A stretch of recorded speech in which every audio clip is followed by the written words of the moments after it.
right, so it looks like we're diving into some pretty intense stuff today, huh? Yeah, looks like it. Home security and the legal system in the UK. Lots of sources on this, too. Yeah, you've sent over a ton of stuff on everything from the psychology of burglars to the latest in forensic techniques. So Yeah. it seems like you're ready to get serious about protecting your castle. Yeah, I think what's particularly interesting to me is the fact that you're not just looking at the practical steps, but also the legal side of things. Yeah. You know? Right. It's one thing to have a good, strong law, Sure. but it's another to really understand how the law works if the worst does happen. Exactly. And to kick things off, I think we should just address the elephant in the room. Let's not sugarcoat it. The Home Office stats show there were over 285,000 burglaries and attempted burglaries in England and Wales just in the year leading up to June 2020. Yeah, that's a lot. That's not exactly a comforting thought, is it? No, it's not. And it really highlights the fact that, this isn't some abstract threat. Right. It's a real issue that affects so many people. And one of your sources,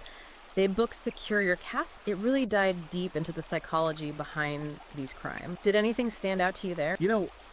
Honestly, what I found really unsettling was how the book explains how burglars choose their targets. Oh, yeah. It's not always random.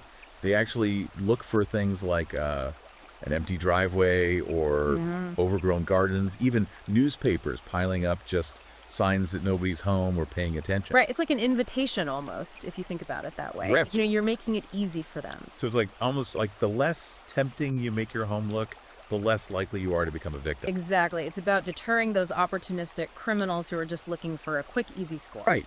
So make it difficult for them. Yeah, make them work for it. Right, exactly. But let's say the worst does happen. Okay. One breaks in. Right. That's where this forensic science stuff gets really interesting. Oh, absolutely. And it seems like you've been doing your research on this. The sheer variety of techniques that are used these days is incredible, Yeah. We're not just talking about fingerprints anymore. Oh, no. We've got DNA analysis, digital forensics, even microscopic analysis of tool marks. It's all part of the arsenal now. It's wild. But- I was blown away by a case I read about in one of the articles where they actually caught a burglar because of a tiny speck of soil on his shoe. Wow. And it matched the soil in the victim's garden perfectly. It's amazing what can be used as evidence these days. It really is incredible. Tiny details that you wouldn't even think about. But it's important to remember that even forensic science has its limit, right? Like contamination of evidence or degradation over time. Yeah. All these things can impact an investigation. Absolutely. And that's where the book's explanation of the legal process, I think, was really helpful. Right. Because it clarified exactly what happens after you report a burglary. The police investigation,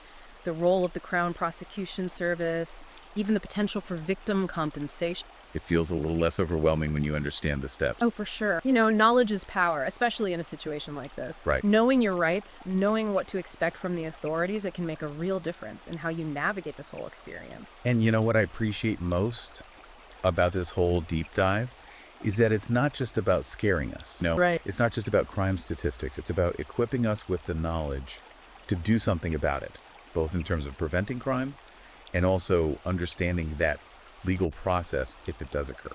I agree completely. I think it's about taking control, feeling empowered to protect your home or your family, your peace of mind. Absolutely. And on that note, should we move on to the practical side of things? Yeah. Actually securing the castle? Yeah, let's do it. Yeah. I'm actually really curious about what the book has to say about different types of home security systems. Well, there's certainly no shortage of options these days, That's for sure. Everything from traditional locks and alarms to, cutting edge smart home technology. It's a lot. But what stands out to you from the material you've gathered? I think the idea of a layered security approach really resonated with me. Oh, yeah.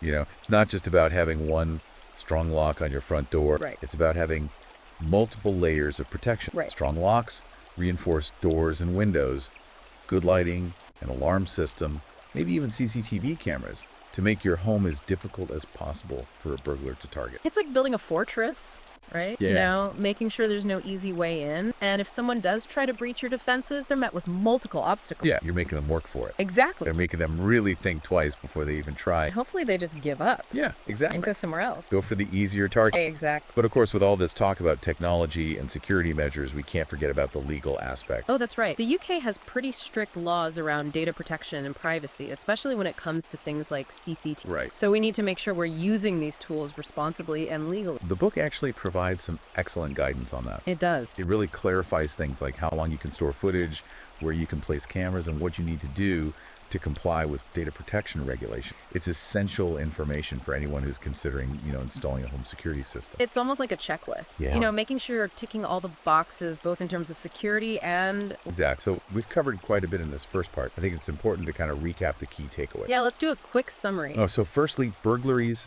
are a real and present danger in the UK.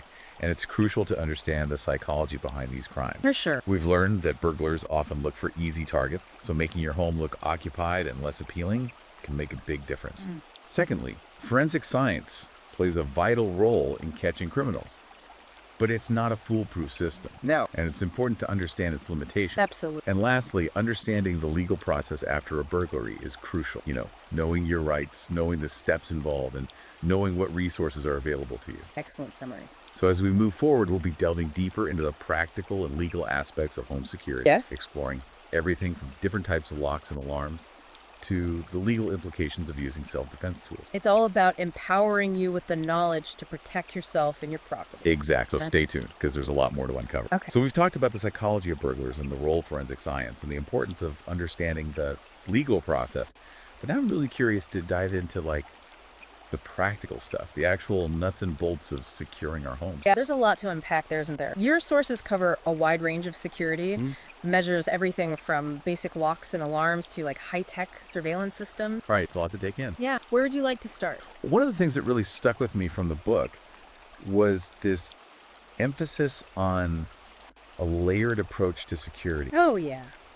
It's like building a defensive perimeter around your home with multiple lines of defense. I like that analogy. It's a good one. It's not just about having one strong point, like a super secure front door. Right. It's about creating a series of obstacles that make it much more difficult and time-consuming for a burglar to actually get in. Right. So even if they manage to overcome one obstacle, they're going to be met with another and another. Exactly. But deterring them, delaying them, and ultimately increasing the chances of them just giving up or getting caught. Exactly. And the book does a great job of breaking down the different layers of this security approach, starting with the most basic but often overlooked element, good lighting. I have to admit, I hadn't really thought much about lighting before reading this, but the book makes a really compelling case for how effective it can be in deterring burglars. It's all about visibility, isn't it? Yeah. Criminals, they prefer to operate in the shadows where they're less likely to be seen.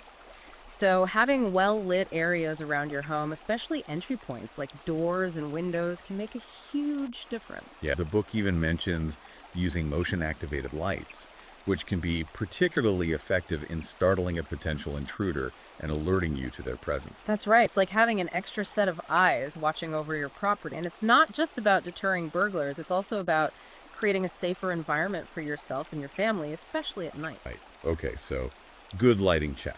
What's next on our fortress building checklist? Well, after lighting, the next line of defense would be your doors and windows, the primary entry points that burglars are going to target. And this is where things can get a bit overwhelming, right? Oh, for sure. There are so many different types of locks, doors, and windows. It's hard to know where to start. It can definitely feel like a lot to take in, but the book provides some excellent guidance on what to look for in terms of security features.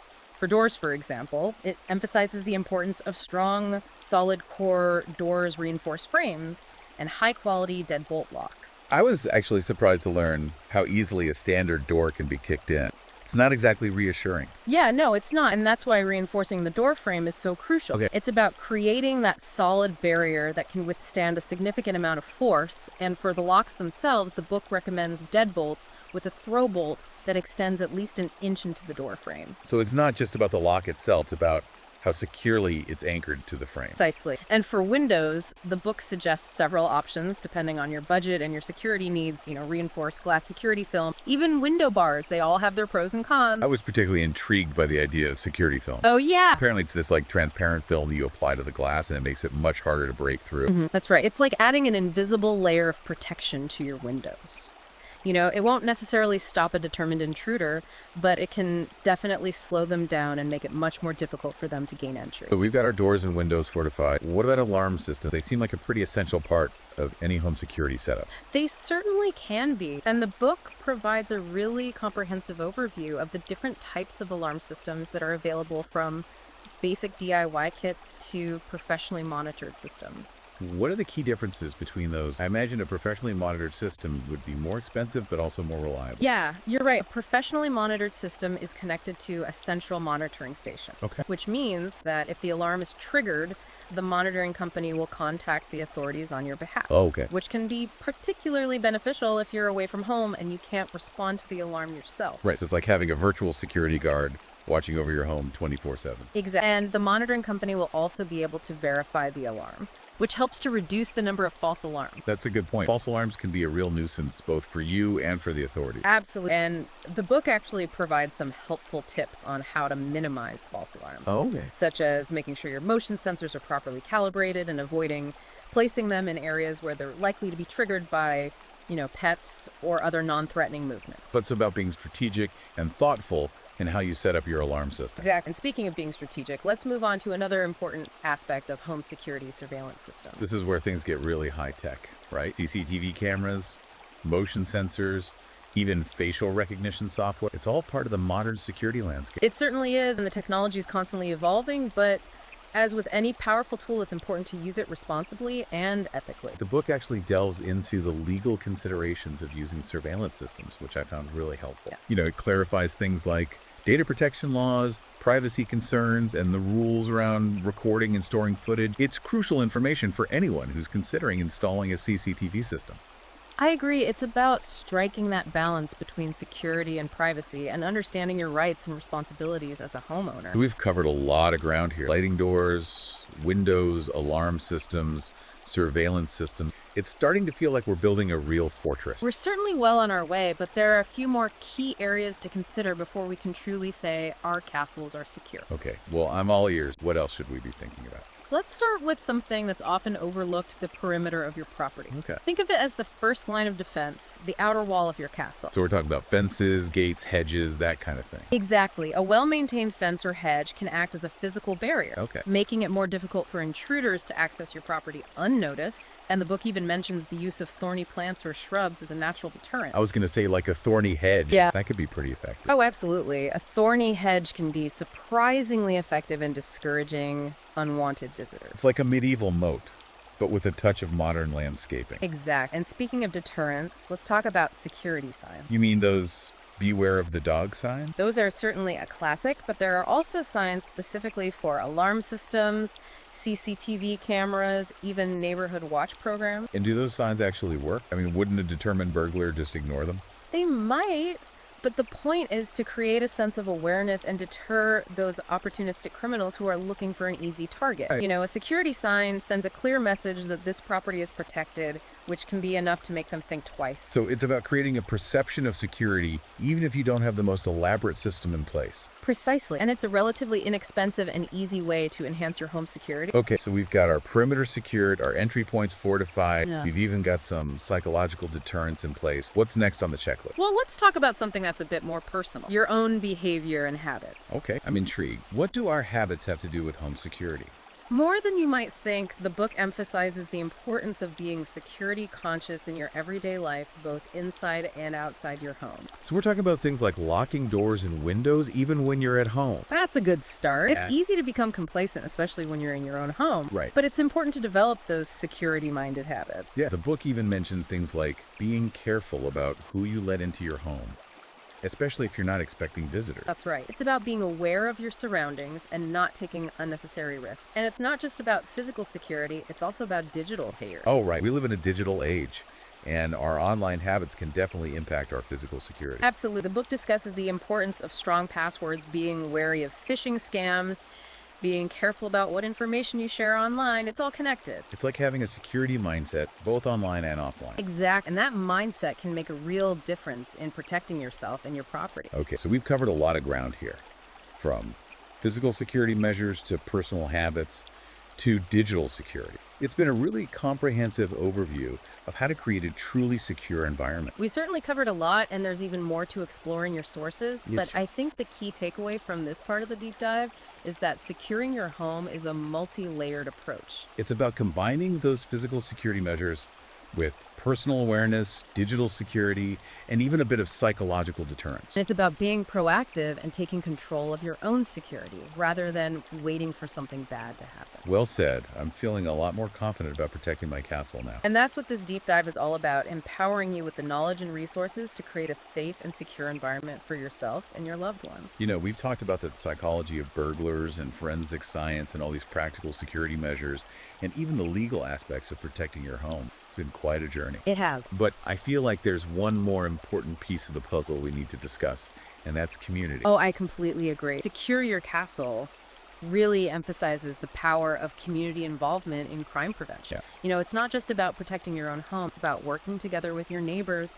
to create a safer environment for everyone. And that makes a lot of sense, right? A burglar is much less likely to target a neighborhood where everyone's looking out for each other. Exactly. The book actually highlights some really inspiring examples of community initiatives that have led to, significant reductions in crime. Oh, wow. Neighborhood watch schemes, community policing programs, even just simple things like getting to know your neighbors and sharing information about suspicious activity. It can all make a difference. It's like that old saying, it takes a village, but in this case, it takes a neighborhood to keep everyone safe. I like that. And the book even provides some practical tips on how to start a neighborhood watch program or get involved in community policing initiatives. It's about empowering people to take an active role in their own security. So it's not just about relying on the police or, expensive security systems. Right. It's about being proactive and working together as a community. Precisely. And that sense of community spirit can be incredibly powerful. Oh, yeah. It can create a real sense of belonging and make people feel more invested in protecting their neighborhood. It's almost like creating a psychological deterrent as well, isn't it? Absolutely. A burglar is less likely to target a neighborhood where they know people are watching and looking out for each other. Exactly. And that can be just as effective as any physical security measure. So as we kind of wrap up this deep dive into the world of home security, Right. I think it's worth emphasizing the importance of that community aspect. I completely agree. Protecting your home isn't just about locks and alarms. Right. It's about building those strong connections with your neighbors and working together to create a safer environment for everyone. It's about turning your house into a home and your neighborhood into a community. Beautifully put. And for those who want to delve even deeper into this fascinating world of home security, the book Secure Your Castle is an invaluable resource. Yeah. It's packed with practical tips, expert advice, real-life examples that will empower you to protect your home and your community. Couldn't agree more. It's a real eye-opener and a must-read for anyone who's serious about security. Absolutely. And the best part is it's readily available on Amazon Kindle and Google Playbook, so there's no excuse not to check it out. So there you have it, a deep dive into the world of home invasion prevention and prosecution in the UK. We've explored the psychology of burglars, the power of forensic science, the importance of practical security measures, the complexities of the legal system, and the invaluable role of community involvement. It's been a fascinating journey, and I really hope our listeners feel empowered to take control of their own security and work together to create safer communities. Remember, knowledge is power, and by arming yourself with the right information and taking proactive steps, you can make your home a true sanctuary. Until next time, stay safe, stay vigilant, and keep those castles secure.